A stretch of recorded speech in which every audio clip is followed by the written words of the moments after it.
Halo Ibu Tutor dan teman-temanku sekalian, perkenalkan nama saya Olivia Susanto dengan NIM 05583977. Saya berasal dari UPPJJ daerah Surabaya. Pada kesempatan kali ini, saya akan menjelaskan tentang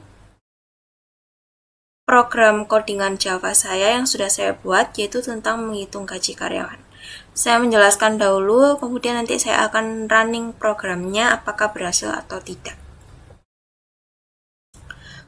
Yang pertama ini ada package. Package ini dimana saya menyimpan beberapa folder dari file yang sudah saya buat. Jadi untuk mengetahui berapa banyak file atau folder yang saya buat, itu ada dibatasi dengan tanda titik. Jadi di sini ada 3 folder. Yang pertama yaitu tugas 2, kemudian Alpro Olivia Susanto, dan juga hitung gaji karyawan. Selanjutnya ada import. Nah, importnya ada 4, yaitu scanner, number format, local, dan juga input mismatch exception. Nah, import ini yaitu adalah perintah yang dimana untuk meminjam alat-alat yang sudah disediakan oleh Java. Nah, yang pertama ini ada scanner. Nah, scanner ini berguna untuk membaca inputan. Kemudian yang pertama ini ada scanner. Nah, scanner ini berguna untuk membaca inputan. Kemudian yang ada number format. Nah, number format ini untuk mengubah angka biasa menjadi format mata uang atau tanda baca. Jadi misalnya ada 5 juta. Nah, seperti ini.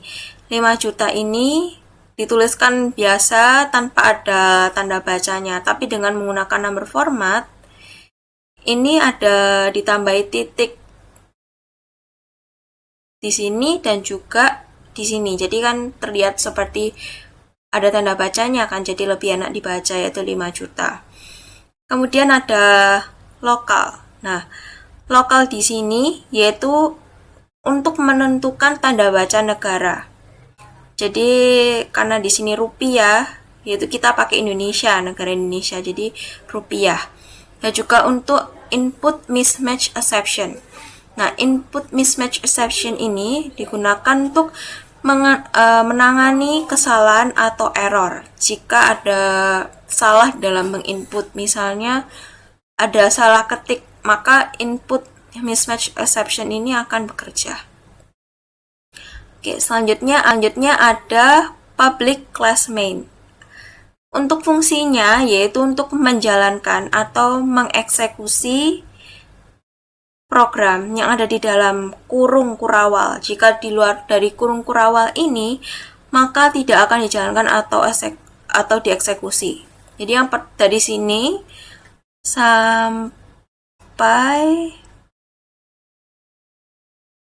sampai bawah sini. Jadi ini yang disebut berada di dalam public class main. Oke. Kemudian ada namanya private static final double. Nah, private static final ini digunakan untuk gaji golongan A yang disebut dengan nama variabel. Jadi nama variabelnya ini tidak dapat diubah lagi karena kita sudah menggunakan private static final. Tapi yang bisa diubah yaitu ada nilainya, nilai yang di belakang ini setelah sama dengan. Nah, ini digunakan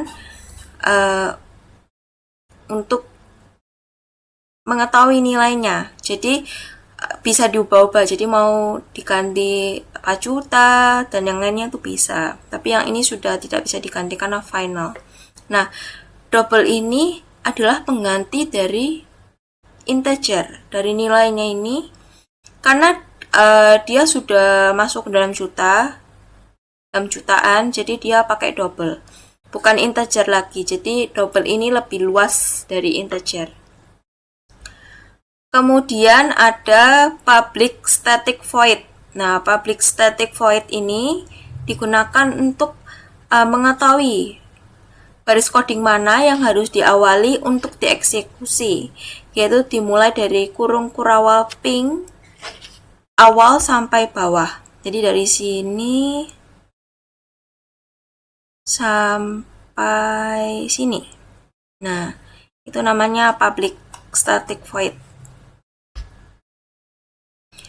Kemudian ada yang ini, yang local ID sampai get currency instance local ID.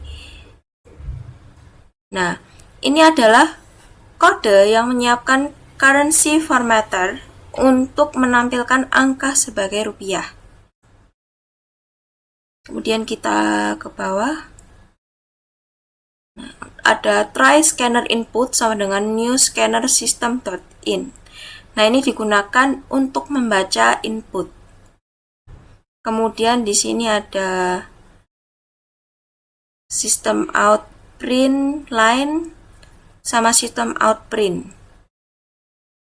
Nah, ini digunakan untuk mencetak teks. Kemudian ada char karakter golongan. Ada 3, yaitu input next, top uppercase, dan juga char add. Nah, input next ini digunakan untuk membaca teks sebagai string. Kemudian top uppercase yaitu untuk mengubah teks menjadi huruf besar. Misalnya untuk huruf A kecil menjadi huruf A besar. Dan ada char add yang di sini untuk mengambil karakter pertama dari teks. Kemudian ada input next in. Ini digunakan untuk membaca input sebagai integer. Jadi input next integer.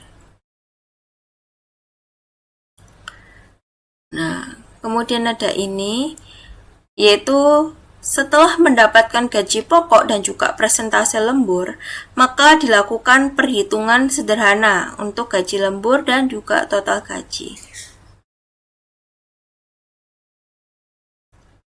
Kemudian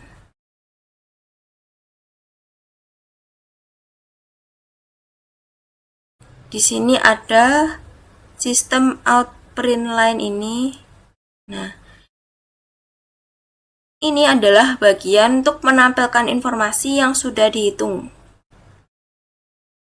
Jadi dari sini sampai sini itu untuk menampilkan informasi yang sudah dihitung.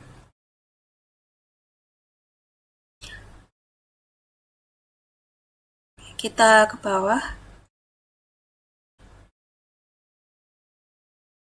Nah, di bagian sini yaitu untuk menangani error saat ada kesalahan input. Misalnya ada kesalahan ketik dari bagian catch ini sampai get message. Dan kita turun ke bawah.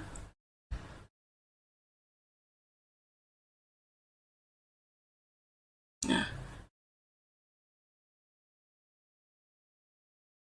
bagian private static double sampai return ini disebut sebagai metode. Nah, metode ini untuk menerima data dari variabel, golongan, dan mengetahui berapa gaji pokoknya. Switch itu adalah cara yang lebih efisien untuk memeriksa nilai dari suatu variabel, golongan A, B, dan juga C. Jadi ada case A, return gaji golongan A. Yang di sini artinya jika golongan menyimpan gaji A, menyimpan data A, ketahui nilai dari gaji golongan A yaitu 5 juta dan keluar dari aturan metode ini. Kemudian ada default return 0, yaitu untuk mengetahui jika golongan ini bukan termasuk dalam A, B, atau C, dan untuk memberitahu nilai 0. Jadi ini cara untuk menandakan bahwa input golongan ini tidak valid. Kemudian yang bawah ini private static double sampai return 0. Nah, metode ini untuk menerima gaji lembur dan mengetahui persentase bonusnya dalam bentuk desimal, misalnya 38%, ditulis 0,38, dan if else untuk memeriksa kondisi secara berurutan. Kita akan menjalankan programnya, kita mencoba run programnya. Tadi saya sudah selesai menjelaskan. New terminal.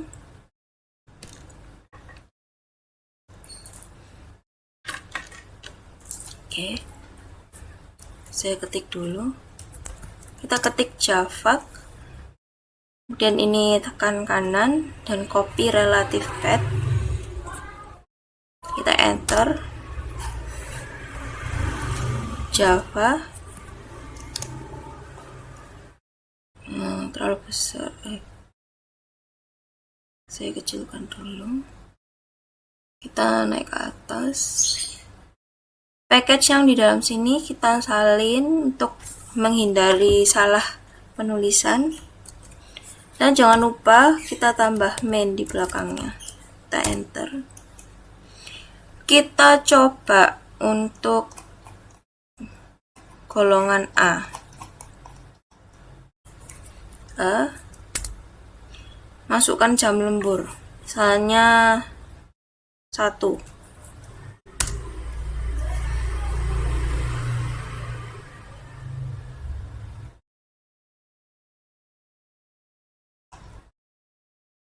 Nah, golongan Anda adalah A, gaji pokoknya yaitu 5 juta dan jam lemburnya 1 jam. Jadi gaji lemburnya 1.500.000, total penghasilan 6.500.000. Nah, berhasil untuk yang golongan A. Kita coba lagi.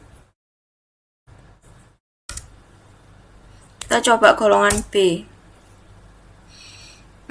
Kita coba 3 ya. Ini juga berhasil. Itu golongan B, gaji pokoknya 6.500.000, jam lemburnya 3 jam, gaji lemburnya 3.210.000, total penghasilannya 8.710.000.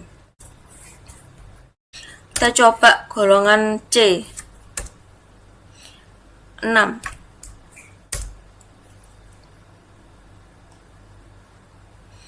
Golongannya C, gaji pokoknya 9.500.000 dan jam lemburnya 6 jam, gaji lemburnya 3.610.000. Jadi total penghasilannya 13.110.000. Kita coba golongan yang tidak valid. Jadi selain A, B, dan juga C, kita coba lagi. Kita masukkan golongan O misal. Di 4. Nah, karena tidak termasuk dalam variabel A, B, dan juga C, maka dia disebut tidak valid. Maka programnya ini berhenti. Ya.